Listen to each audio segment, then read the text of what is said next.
Quando a gente pensa em combustíveis fósseis a partir das reservas, então a gente vai pensar que na análise das reservas mundiais, da dinâmica de consumo e das projeções de demandas futuras, nós vamos ter três principais ativos energéticos hoje posto, tá?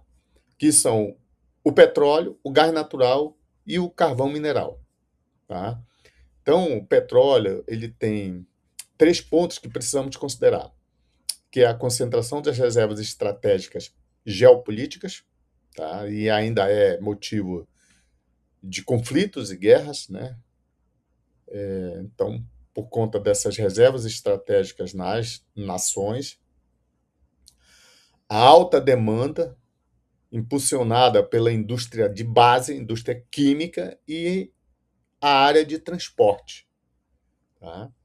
E os desafios da transição para um refino de baixo carbono, ou seja, para tecnologias mais limpas e com menos emissões, tá certo?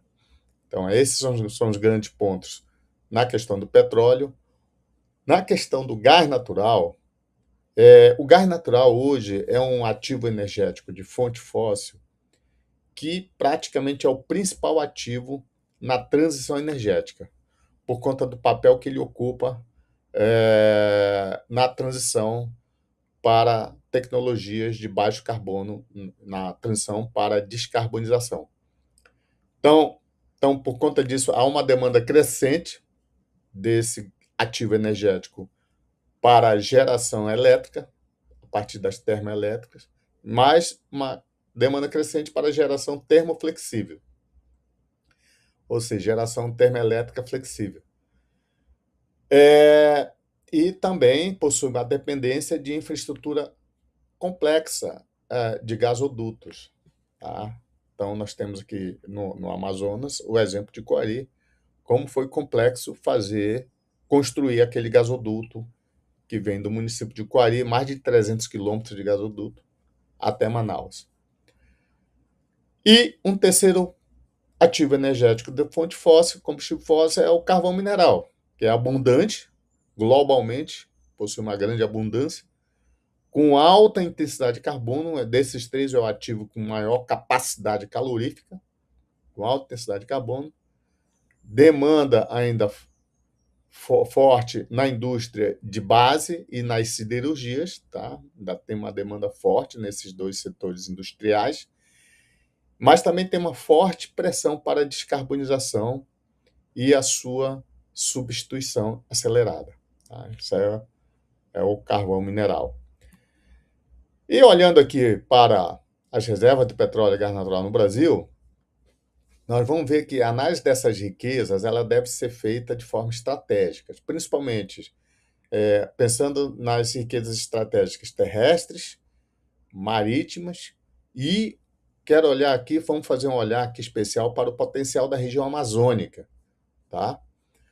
Então, olhando aqui para o pré-sal, petróleo pré-sal, nós vimos que a autossuficiência nacional do Brasil é alcançada a partir da consolidação das reservas marítimas nessa área aqui, na área do pré-sal.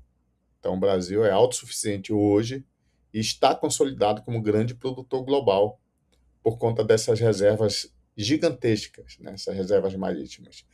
E o pré-sal possui um papel preponderante, um papel fantástico, por conta das descobertas profundas que impulsionaram o aumento do volume de petróleo leve, que é um petróleo considerado de excelente qualidade. Então, com o aumento desse volume, se reduz os custos de refino, de exploração e de refino. E o grande papel do pré-sal também a gente precisa considerar que é a segurança energética, né? Essas atividades concentradas na plataforma continental que reduzem a vulnerabilidade geopolítica do Brasil no suprimento de energia.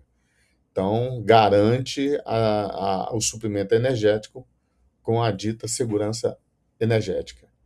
Agora, olhando o gás natural e a Amazônia, nós vimos principalmente um destaque aqui, um primeiro destaque é o destaque da província de Urucu, que está localizado no município de Coari. Então, a província de Urucu hoje abriga a maior reserva terrestre provada de petróleo e gás do Brasil. Então, tem um potencial energético fantástico, a Bacia dos Solimões, com reservas que contam com números superiores a 100 bilhões de metros cúbicos de gás natural associado de alta qualidade. E um terceiro ponto aqui que a gente precisa destacar é a integração regional, a produção local da Unidade de Produtora de Gás Natural de Urucu, a UPGN, atende o mercado regional e reduz custos logísticos de transporte. Tá? Então, a gente precisa destacar que o desenvolvimento das reservas nacionais de gás natural, como Urucu, Imanati e Silves, é vital para reduzir a dependência e garantir o suprimento das indústrias e termoelétricas brasileiras.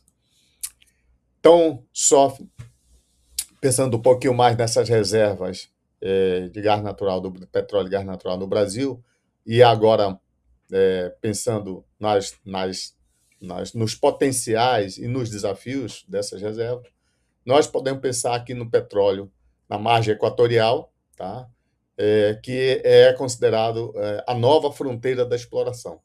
Tem uma área de grande expectativa de exploração que se estende, vai desde o Amapá, Rio Grande do Norte, com grande potencial exploratório. Então, o potencial de reserva, estimativas, apontam para bilhões de barris de petróleo leve e de alto valor comercial. E o impacto estratégico é de atração de novos investimentos e ampliação da segurança energética nacional.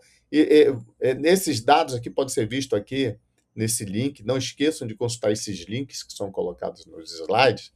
Se você olhar aqui para esse link da Petrobras, a Petrobras é quem está liderando os estudos para a exploração na margem equatorial.